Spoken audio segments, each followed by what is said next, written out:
Men's mental health. Quite honestly, I'd second guessed if this was a topic or a concept that I would love to speak about. And over time, I'd paid attention to how this concept has been talked about and has been dealt with and has been addressed.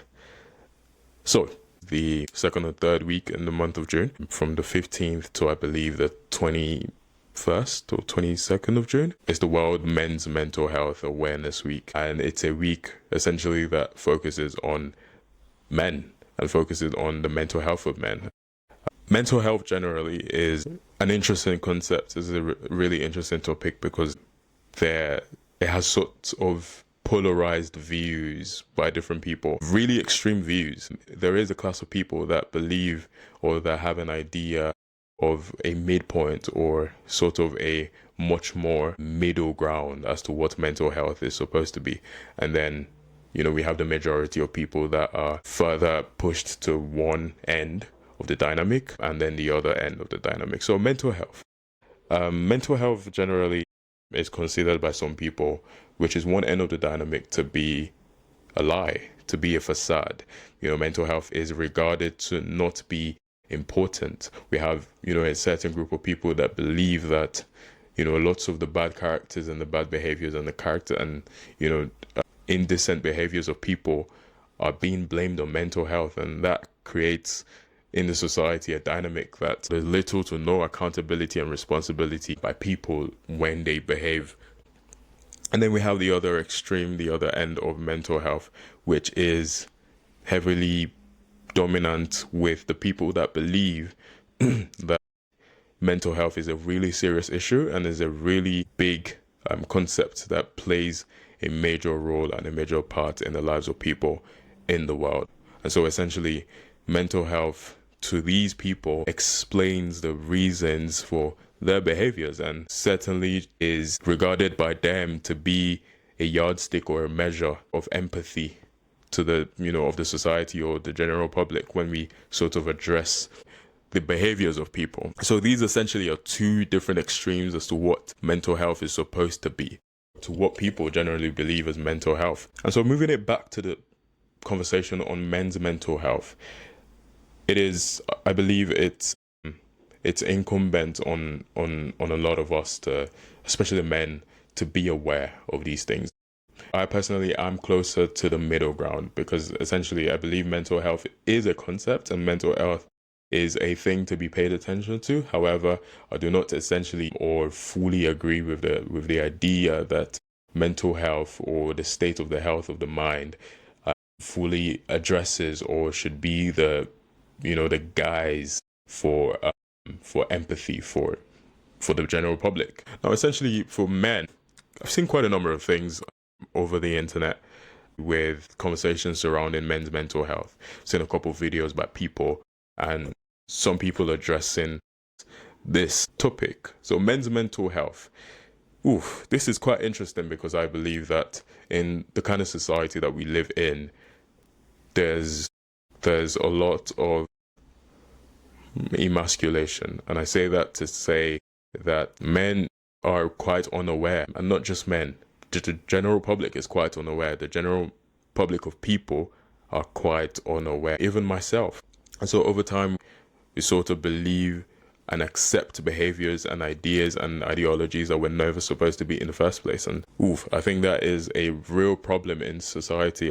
It's interesting because I have this passion and I have this drive for men in the society. I'm part of this community called Together Strength, which is heavily centered on young men, Christian men, trying to grow and develop ourselves and just be better, fellowship and pray together, speak together, share the word of God together, just grow together to be much better men. So I would not essentially be the best overall person to speak on this. However, I do have a very good concept and idea on who men are and who men are being called to be.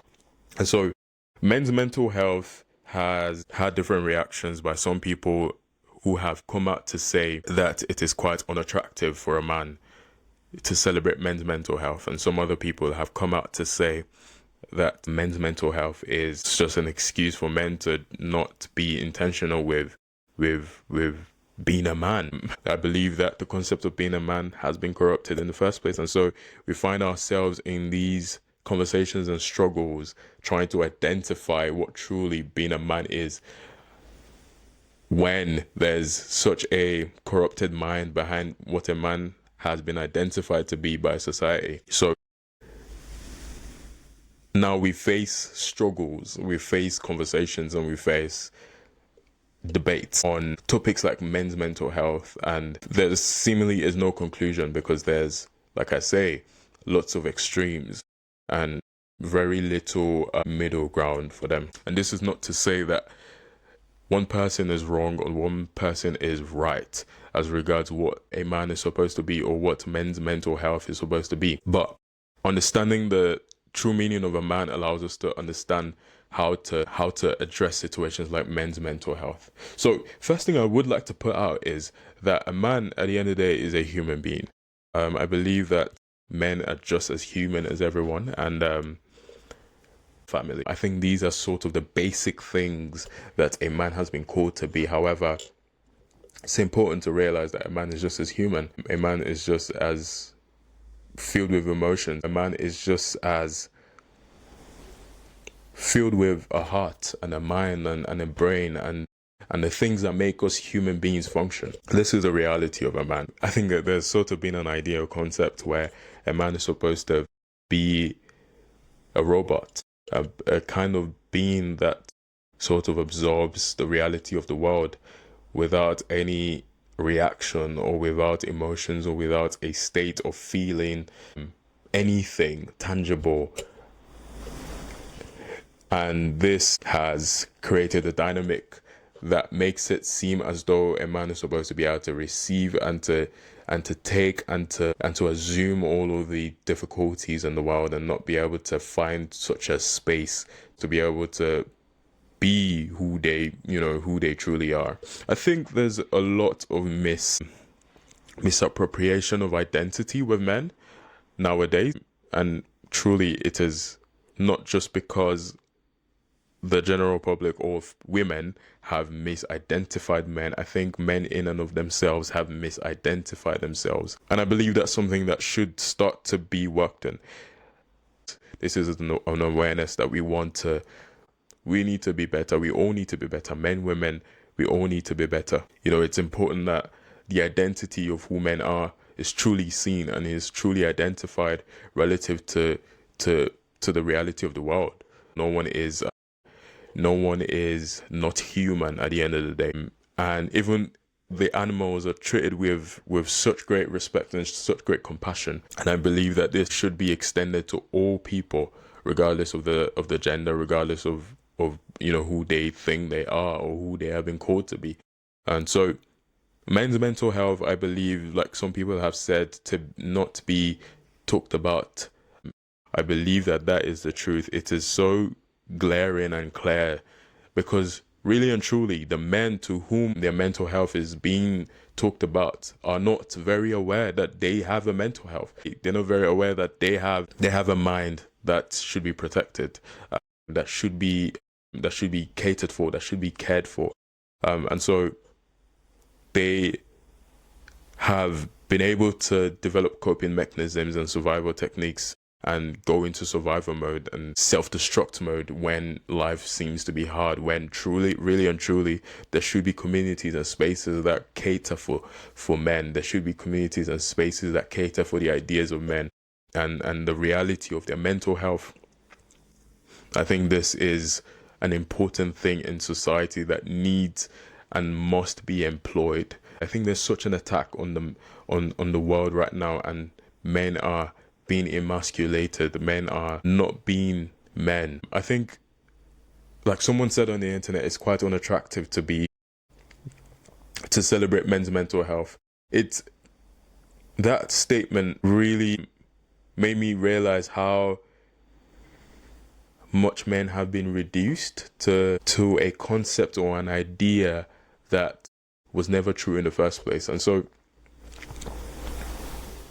just like being called providers, that in and of itself has been reduced to finance or money. And so you'd hear women speak and say that, well, I don't want a man who is not ready to spend money on me. And so you ask what a provider is, and they would actively tell you that that's what a man is, that's what a provider is, to spend money on me. And truly and really, it is such a concept that is so wrong, because a man, much more than the finance that he's able to provide, is able to provide spiritual cover, physical cover, emotional cover for his family. And these are all the things and different aspects that a man can provide, in the midst of a very functional and healthy family, wife and children. These are the things that men can become. I believe that right now in the world, there's a reduction in the idea and the concept of who a man is supposed to be. I believe that is something that is important to be looked into, and it starts from men. It starts from you and I. I'm part of a community called Together Strength. Like I said earlier, it's a men's community. So essentially, we have these conversations. We're having these conversations. It's a Christian men community. We're having these conversations. We're talking. We're asking questions, and I believe that is something that we, by God's grace, would employ a lot more. Having these conversations, spaces for men to be able to share, to be able to talk about these things, to be able to have a community or a space that allows them the reality that they are worth more than they're doing, and their being is just as important.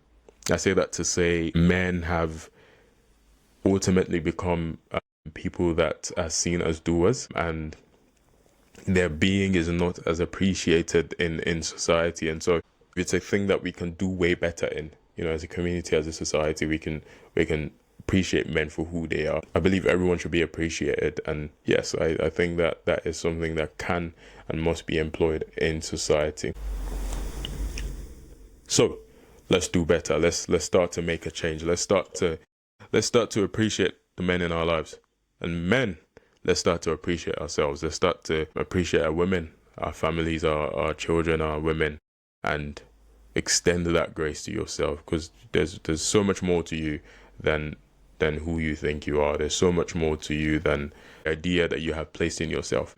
God really has called you to be so much more than the things that you have thought of yourself. And I understand that there's such a struggle in the world right now. I understand that there's such a need to be something. It is quite obvious that as men, there's a demand that has been placed.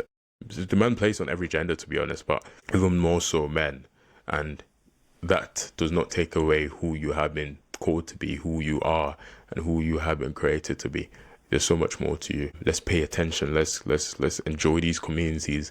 Let's be part of these communities. Let's create a dynamic. Let's create a world where we are aware of these things. Let's create a world where we're part of these conversations. And women, let's appreciate our men. In this week especially, let's have these conversations. Let's talk to our men. Let's hear their minds. Let's hear what they're about. Let's hear the ideas that have died in their hearts a long time ago. Let's plant them back. Let's find the root of who they are. Women, I believe that it is something that is worth doing.